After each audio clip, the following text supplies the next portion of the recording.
The silence isn't absence, it's strategy. When love feels abandoned, but heaven is working, there's a kind of silence that cuts deeper than words. The kind that lingers after you've poured out your heart, after you've cried until your voice breaks, after you've begged heaven for a sign. And yet, nothing, no whisper, no feeling, no response, just stillness. But listen closely, God's silence is not his absence. It's his strategy, and in love, that silence often comes at the most emotionally chaotic moments. You've loved someone with your whole heart, given them your time, your trust, your soul.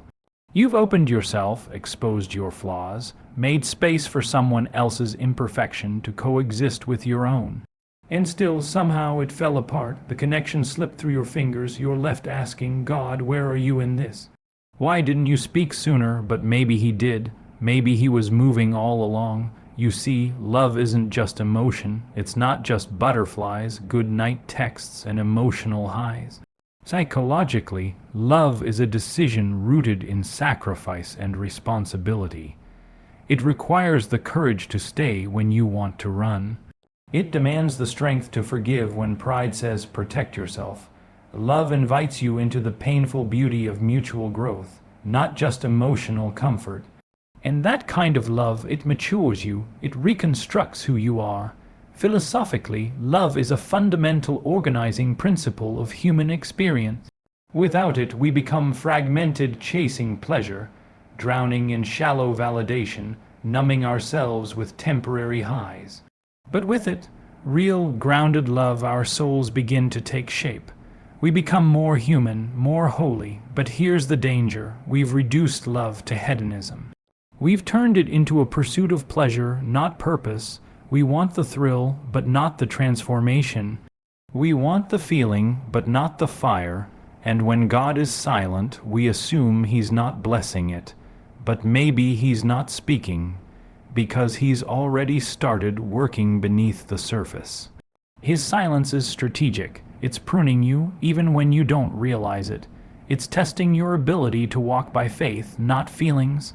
And in that silence, your capacity for love is forged. Because true love, divine love, isn't about loving someone despite their flaws. It's about loving them because you both carry the same burden of brokenness. You see their wounds, and instead of running, you say, let me carry this with you. That's the gospel. That's Christ on the cross, not loving us in spite of our sin, but because he chose to share in our suffering. So how do we navigate this tension between the ideal of unconditional love and the reality of human imperfection? We lean into the silence. We trust that God is still speaking, even when he's not saying what we want to hear. We accept that real love is often born in the middle of chaos, not calm. God isn't ignoring your heartbreak. He's using it. He's refining your heart, breaking patterns, revealing your dependence, preparing you to receive the kind of love that isn't built on fantasy, but faith. So when it's quiet, don't panic. When the prayer isn't answered yet, don't assume he's forgotten you. Maybe God isn't saying anything because he's doing everything. There's something dangerous about how the world talks about love. It paints love as a feeling, a spark, a rush, a chemical high, but real love, it's not a spark, it's a fire. And fire doesn't just warm, it refines. We've been sold the idea that love should always feel good, that if it hurts, it's wrong, that if it's messy, it's broken. But beloved, let me tell you, the love that transforms you, the love that God breathes into your soul, doesn't just soothe, it shapes. Psychologically, love is one of the most powerful forces that forms the human personality. It creates structure in the midst of emotional chaos. It anchors us, teaches us self-restraint, and calls us to see beyond our impulses. It's not merely an emotion you fall into. It's a responsibility you rise into. Love is a voluntary act of courage. It's choosing someone over and over, even when the excitement fades, even when the flaws emerge, even when everything inside you wants to self-protect. That's not romantic fantasy, that's sacred reality. Philosophically, love is the foundation of meaning itself. It's the thread that weaves purpose through suffering. Without love, we reduce life to pleasure, seeking and pain, avoidance. And that's a dangerous place to live, because a life built on hedonism is a life without substance. It becomes hollow, self-centered, and unmoored from truth. But when love is rooted in truth, discipline, and mutual growth, it becomes transformative. It pushes you beyond yourself. It invites you to sacrifice your ego. It teaches you patience, humility, and endurance. And that's exactly what God does with us. He doesn't love us because we're perfect. He loves us because we're His. He sees our flaws and loves us through them, not around them. The same way, when we love someone not in spite of their imperfections, but through them, we participate in something divine. We carry the burden with them. We walk through the fire beside them. That's what it means to love like Christ. But how do we navigate the tension between the ideal of unconditional love and the harsh realities of human imperfection? We start by surrendering our illusions. Real love isn't easy. It's costly. It demands forgiveness when you'd rather hold on to resentment. It asks for vulnerability when your instinct is to hide. It invites you into commitment, not just to the person, but to the process of becoming together. And that's the beauty of it. God uses love, even the broken, complicated, chaotic kind, to grow us, to chip away what is false, to reveal what is sacred, to make us more like Him. So if you're in a relationship that's stretching you, don't run. If you're navigating heartbreak, don't curse the silence. God may be using it to refine your soul, not punish it. Because love isn't just about being understood, it's about choosing to understand. It's not about finding someone who completes you. It's about becoming whole enough to love someone completely. To love someone not despite their flaws, but because of the shared burden of being. That's holy ground. And it's on that ground where things are raw and real that God speaks the loudest. So let love be the fire that refines you. Let it make you brave, let it make you whole, let it make you more like Him. We often think that love will save us from brokenness. We think it will rescue us from pain, from loneliness, from the jagged edges of our human condition. But real love, the kind that comes from God, doesn't pull us out of our humanity, it dives into it. Love is not the place where we finally feel whole because someone else completes us. Love is where we are called to stand, open-hearted, within the storm of someone else's humanity, and say, I'm not leaving. Philosophically, love is the very structure upon which the soul is built. Without it, we collapse inward. We become self-preserving, self-serving, and disconnected. But true love orders our lives around something greater than ourselves. It pushes us to think beyond momentary gratification and to invest in long-term transformation. Love, when rightly understood, is not merely about attraction or chemistry. It is a voluntary act of courage. It is to see clearly, to know the risk, and still to say, yes, yes to the tension, yes to the sacrifice, yes to the pain of seeing someone's flaws, and not walking away, because that is exactly what Christ did. Psychologically, love requires the integration of vulnerability, commitment, and sacrifice, and this is why so many walk away from it. Not because love is too fragile, but because it is too strong, too sacred, too demanding of the self. We live in a world obsessed with pleasure over purpose, a world that celebrates the highs of love, the spark, the thrill, the intoxication, but avoids its cost. Love becomes a chase for the next emotional fix. But when we reduce love to pleasure, we strip it of its power to transform. Real love isn't about getting something from someone. It's about becoming someone with them. This is the danger of hedonism. It tempts us to turn people into objects, into means of emotional satisfaction rather than sacred reflections of divine image. We start asking, what can this person give me, rather than who am I becoming through loving them? But love grounded in truth, discipline, and mutual growth, that's different. That's holy. That kind of love doesn't just feel, it forms. It doesn't just excite. It edifies. It doesn't just comfort. It confronts what is selfish, immature, and afraid in us. So, how do we hold this tension, the ideal of unconditional love and the undeniable weight of human imperfection? We do what God does with us. We choose to see the entire person, not just their beauty, but their brokenness. And we say, you don't have to hide, I'm here, and I'm not going anywhere. To love someone not in spite of their flaws, but because of the shared burden of being human, that is spiritual maturity. That is the echo of Calvary. It's not romanticism, it's responsibility, it's not fantasy, it's formation. Love doesn't always feel like a miracle. Sometimes it feels like ministry because you're not just loving a person. You're helping carry the weight of their becoming.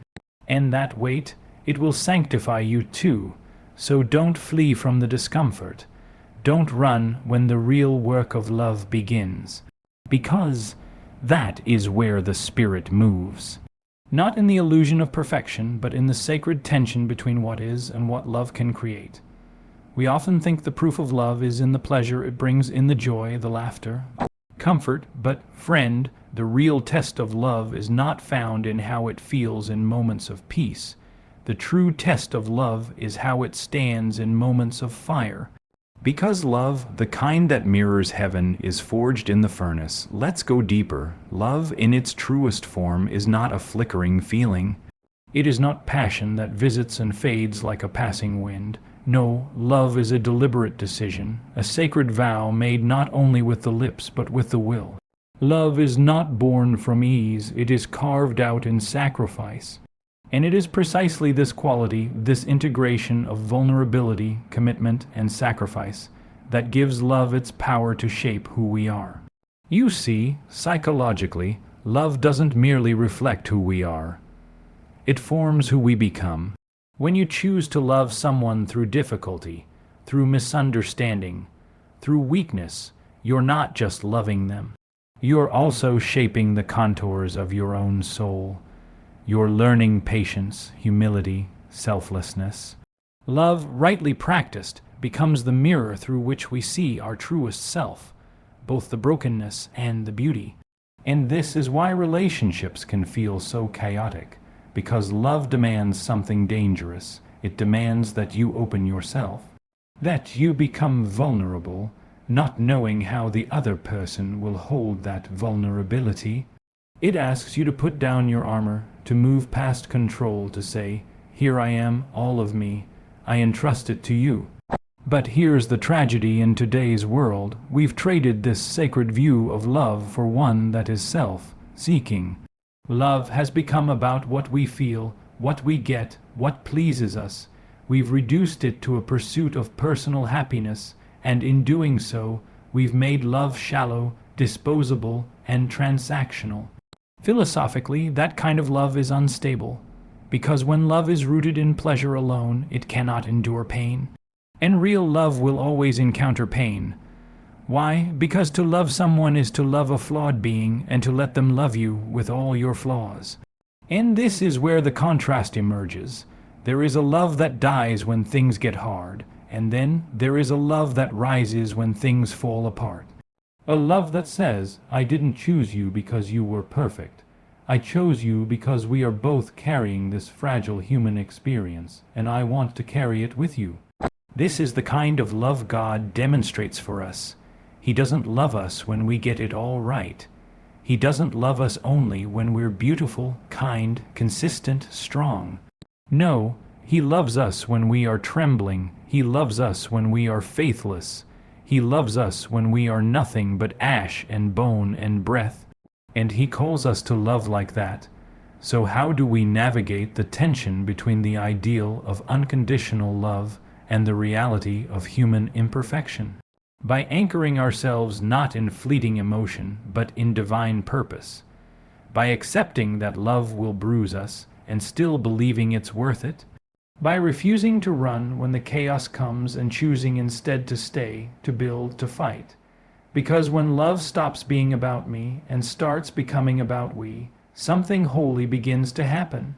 Two souls begin to shape one another, not into who they used to be, but into who they were always meant to become. So love someone not despite their flaws, but because in their struggle you see your own. Because in their weakness you recognize your shared humanity.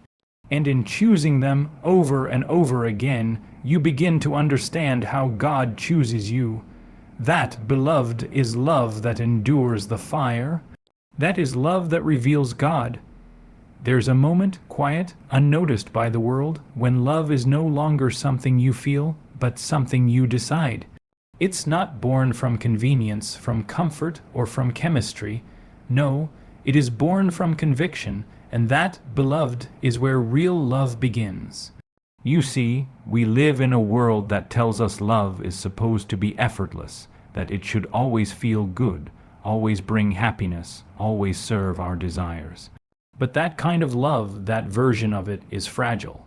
It's rooted in self. It's rooted in what we can get, not what we can give. And because of that, it breaks when the pressure comes.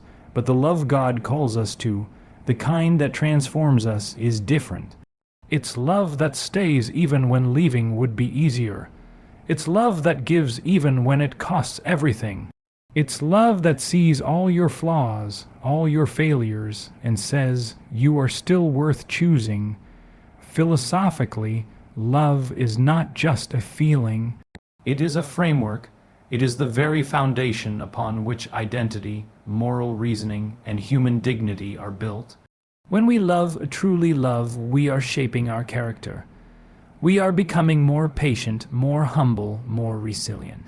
We are learning to lay down the ego so something greater can rise in its place. Psychologically, love stretches us. It forces us to confront our fears of rejection, our need for control, our desire to protect ourselves from pain.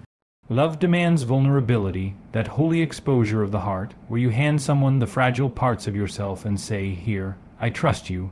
But make no mistake, vulnerability is not weakness. Vulnerability is strength in surrender. It is choosing to risk, because love is worth the risk. This is why love can feel so dangerous. Because it invites the possibility of heartbreak. But here's the deeper truth. Love also invites the possibility of healing. Not just healing in the other person, but in you. And here lies the danger of hedonistic love. It avoids pain at all costs. It seeks the high without the depth. It seeks intimacy without responsibility, and in doing so, it misses the very point. Because the most powerful love stories aren't the ones where nothing ever went wrong. They're the ones where two flawed people chose each other again and again, not because it was easy, but because they knew what was at stake, the sacred formation of the soul. So how do we live out this kind of love? We stop asking, does this love make me happy? And we start asking, does this love make me holy? We stop expecting perfection from others, and instead, we show up with grace. We embrace the shared burden of being human, the ache, the fragility, the confusion, and we carry it together. To love someone not despite their flaws, but because you see your own reflection in their struggle, that is divine. That is sacred. That is where heaven meets earth. That is the love that Jesus demonstrated, not a love that turned away when things got messy, but a love that entered into the mess and made it meaningful. So today, if you're standing in the chaos of a relationship, if you're wondering whether love is still worth it, remember this: love is not always about fixing. Sometimes it's about fighting, not with each other, but for each other. That is the kind of love that mirrors God. That is the kind of love that doesn't just change your relationship, it changes you, and that, my friend, is the kind of love that heals the world.